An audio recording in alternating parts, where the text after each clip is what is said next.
Hey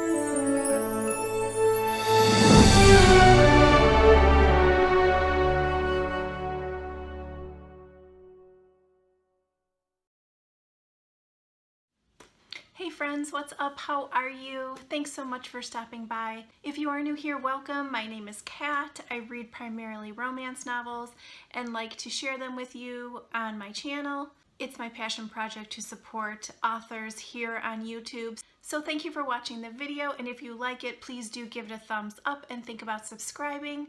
Today's video is on the book Wrong Text, Right Love by Claudia Burgoa. At this point, I have read several books of hers. I'm such a fan.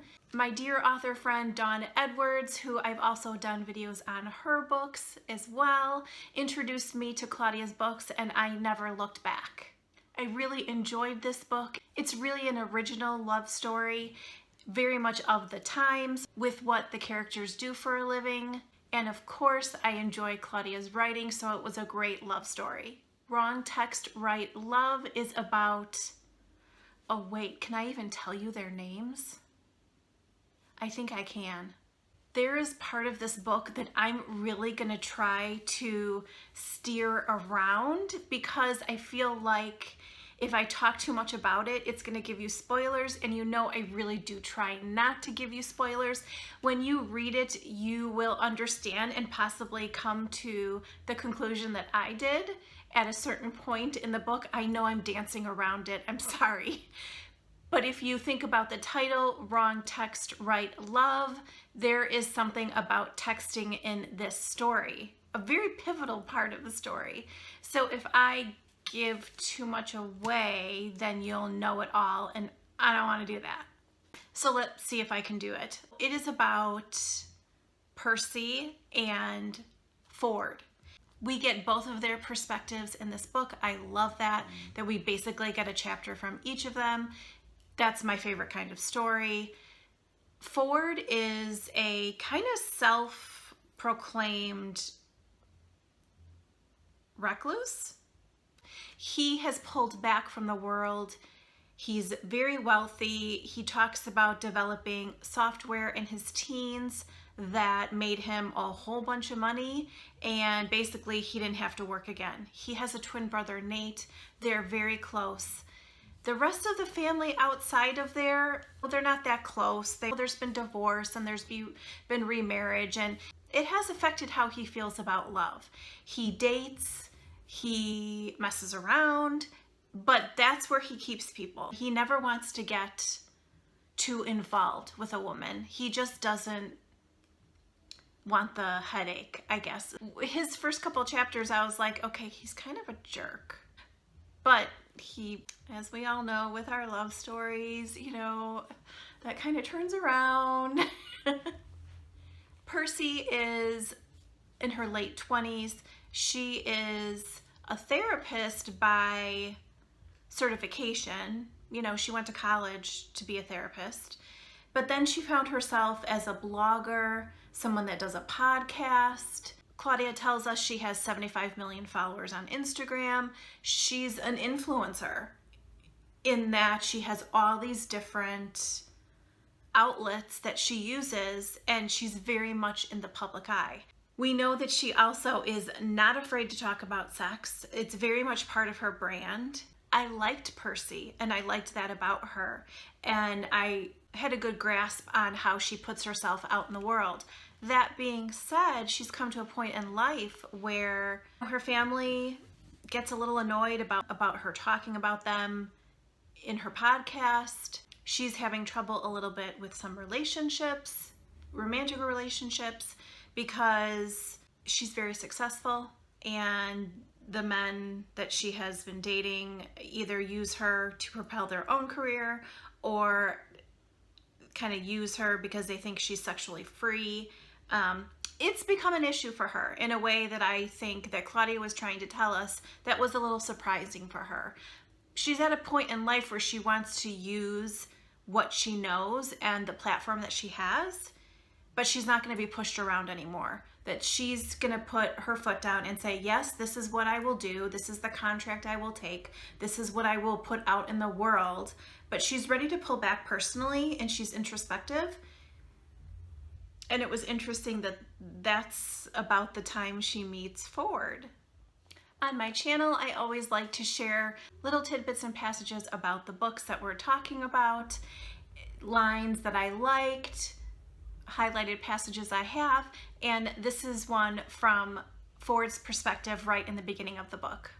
Albert Einstein once said, "You can't blame gravity for falling in love."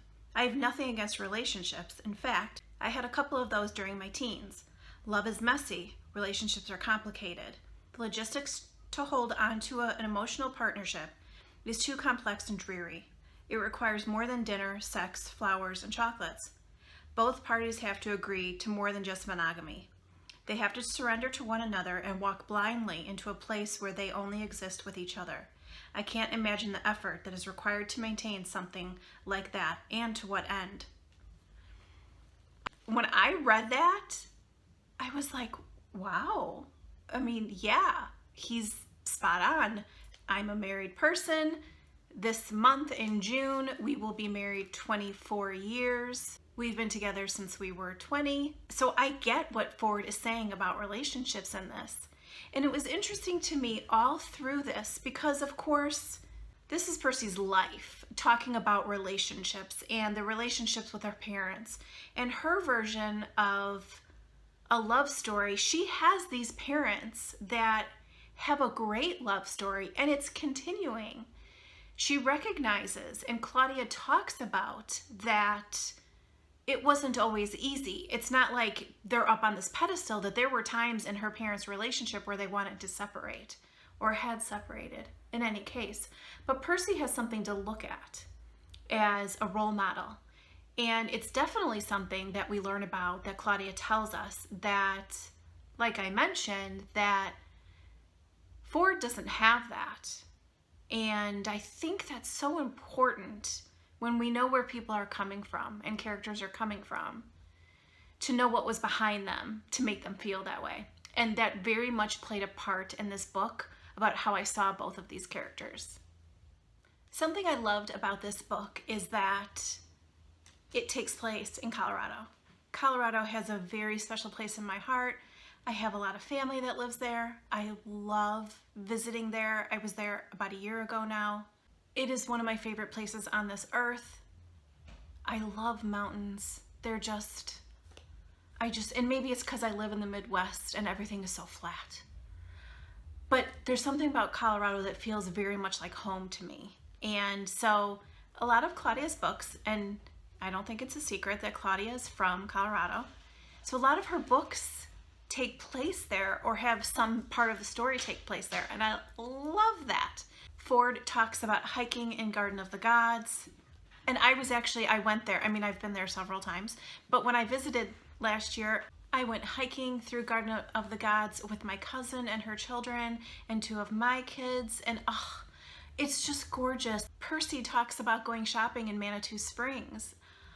I've been there. It just helps me. I've talked about before, it helps me when I can envision exactly where the story is taking place.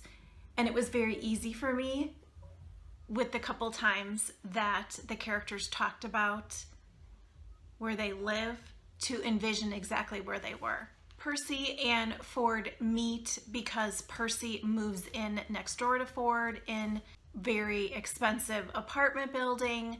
Percy's gonna live there for a couple of months, and within moving in, within a day or two, and she kind of setting up her life, Ford hears her talking over the balcony and is like, what is this woman? Why is she talking so loud? Why is she sitting outside talking? I can hear everything she's saying. What is going on?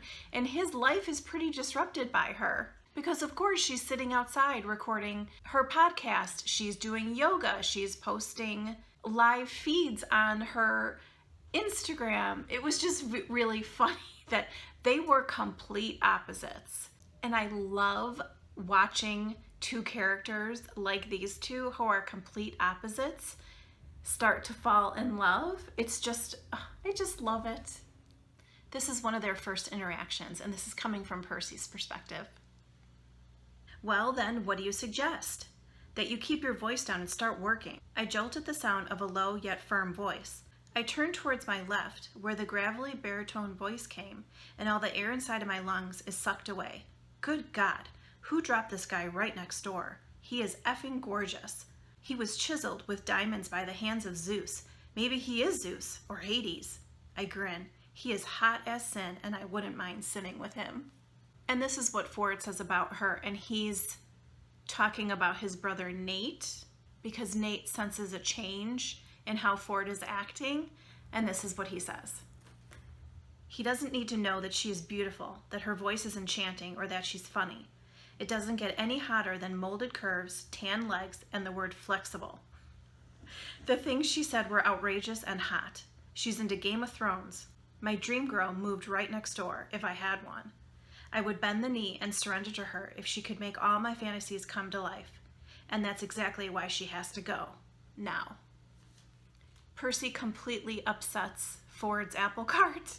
And there's a lot of other stuff going on that, like I mentioned before, I don't want to tell you because it will spoil a whole part of this book.